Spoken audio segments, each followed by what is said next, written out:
All the information shared in this video is available on the public platform. Nothing is discussed here which may breach the confidentiality of our armed forces.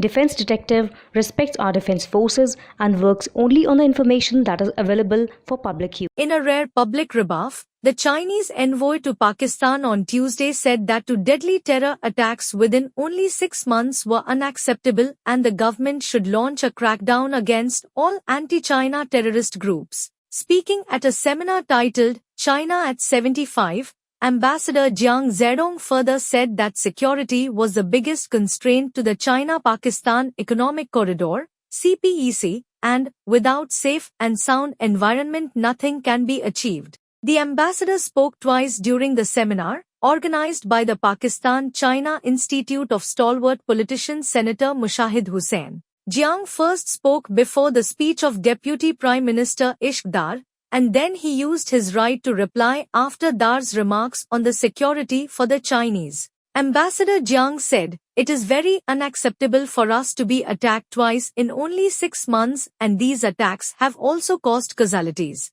Beijing hoped that the Pakistani side could further strengthen the security measures to protect Chinese personnel, institutions and projects. Pakistan should severely punish the perpetrators and crack down on all anti-China terrorist groups. Security is the biggest concern for China and a constraint to CPEC in Pakistan.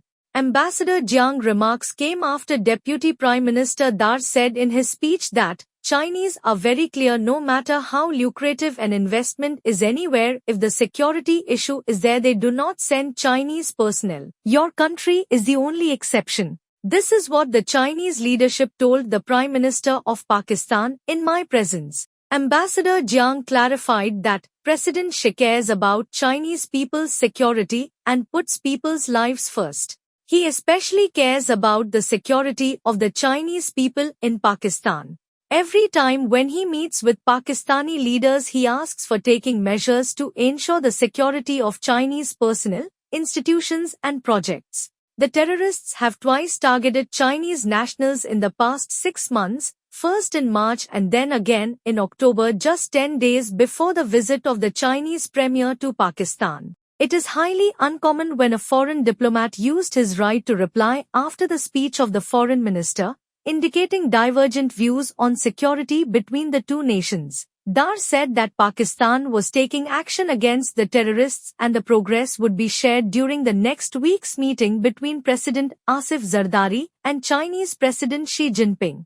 Ambassador Jiang said that during his exchanges with the leaders of the Pakistani side, Premier Lee also emphasized the importance of security for economic development and cooperation. China would further deepen economic cooperation with Pakistan, but we hope that the Pakistani side could create a conducive and safe environment for the Chinese people. President Xi always says that security is the guarantee of development and development is the guarantee of the security. With joint efforts, we could crack down on those terrorist groups. Dar said, there are an increasing number of attacks on the Chinese nationals because the Pak-China friendship has not been digested by certain powers of the world despite these challenging times. In recent meetings, Pakistan and China had agreed to take CPEC to the next level by deepening cooperation in the areas of trade, industrialization, digital economy, agriculture and renewable energy.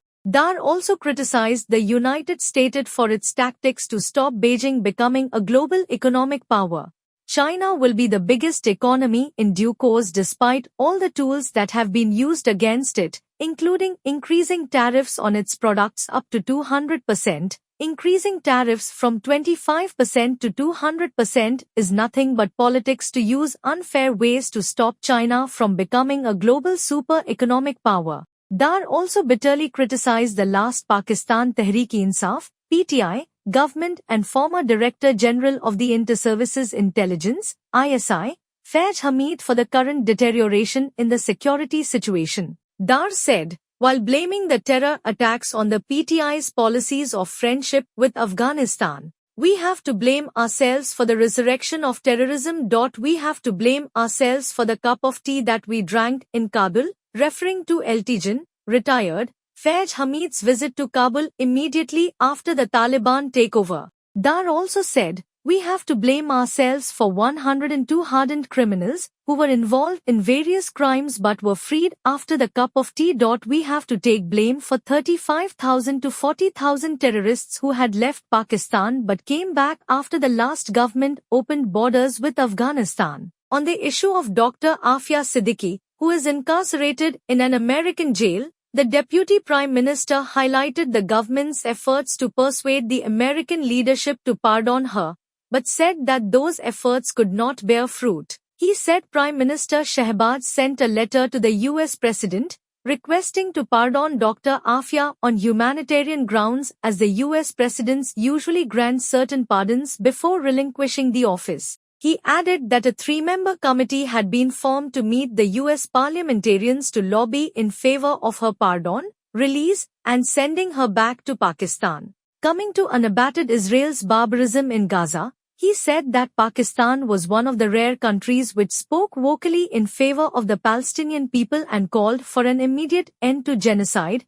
and implementation of the UNSC resolutions and ICJ rulings.